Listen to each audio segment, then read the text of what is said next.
ലോകത്തിലെ സ്വാർത്ഥതയും തിന്മയും കാണുമ്പോൾ നമുക്ക് ഭയം തോന്നാറുണ്ട്. എന്നാൽ ഈ ഇരുട്ടിന്റെ നടുവിൽ പ്രകാശമായി നിൽക്കുന്ന ഒരു വലിയ സത്യമുണ്ട്: ദൈവത്തിന്റെ സ്നേഹം. സങ്കീർത്തനം 36 ദാവീദ് രാജാവ് ദൈവത്തിന്റെ സ്നേഹത്തിന്റെ ആഴത്തെക്കുറിച്ച് പാടുന്നുണ്ട്.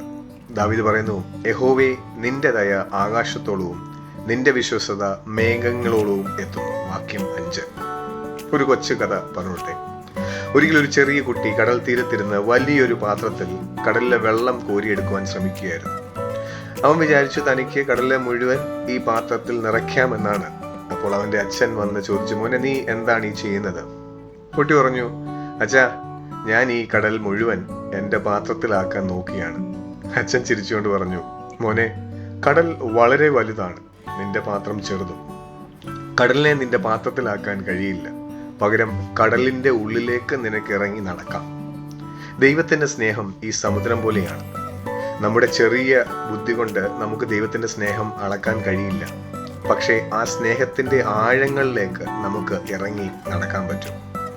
സങ്കീർത്തനം 36 നിന്ന് നാം മനസ്സിലാക്കേണ്ട 3 വലിയ പാഠങ്ങളുണ്ട്. തിന്മയുടെ പരിമിതി. ദുഷ്ടന്റെ ഉള്ളിൽ ദൈവത്തോടുള്ള ഭയമില്ല. അവർ സ്വന്തം വഴികളിൽ അഹങ്കരിക്കുന്നു. എന്നാൽ തിന്മ എത്രത്തോളം വലുതായാലും അത് താൽക്കാലികമാണ്. രണ്ടാമതായിട്ട്, ദൈവത്തിന്റെ ചിറകുകൾ. ദൈവമേ, നിന്റെ ദയ എത്ര അമൂല്യം! മനുഷ്യപുത്രന്മാർ നിന്റെ ചെറിയ നിഴലിൽ ആശ്രയം തേടുന്നു. വാക്യം 7. പ്രയാസകരമായ സമയങ്ങളിൽ ദൈവത്തിന്റെ ചിറകിൻ കീഴിൽ നമുക്ക് ഒളിച്ചിരിക്കാം. അവിടെയാണ് നമുക്ക് ഏറ്റവും വലിയ സുരക്ഷ. മൂന്നാമതായിട്ട്, ജീവന്റെ ഉറവ. ജീവന്റെ ഉറവ നിന്റെ അടുക്കലാകുന്നു. നിന്റെ പ്രകാശത്താൽ ഞങ്ങൾ പ്രകാശത്തെ കാണുന്നു. വാക്യം 9. ലോകത്തിലെ അന്ധകാരങ്ങളിൽ നിന്ന് നമ്മെ രക്ഷിക്കുന്നത് ദൈവത്തിന്റെ പ്രകാശമാണ്. അവിടുത്തെ സ്നേഹത്തിൽ വസിക്കുമ്പോൾ നമുക്ക് ജീവൻ ലഭിക്കുന്നു. പ്രിയപ്പെട്ടവരെ, ലോകം എത്ര മാറിയാലും ദൈവത്തിന്റെ സ്നേഹം മാറുന്നില്ല. ആ സ്നേഹം ആകാശത്തോളം ഉയരമുള്ളതാണ്. നമ്മുടെ ചെറിയ ജീവിതങ്ങളെ ആ വലിയ സ്നേഹത്തിന്റെ ചിറകുകൾക്ക് താഴെ നമുക്ക് ഏൽപ്പിക്കാം. ദൈവത്തിന്റെ പ്രകാശം നമ്മുടെ പാതകളിൽ എപ്പോഴും തെളിഞ്ഞു നിൽക്കട്ടെ.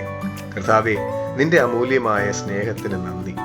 നിന്റെ ചിറകിൻ നിഴലിൽ ഞങ്ങളെ എപ്പോഴും കാത്തുരക്ഷിക്കണേ. നിന്റെ പ്രകാശത്തിൽ നടക്കാൻ ഞങ്ങളെ സഹായിക്കണമേ.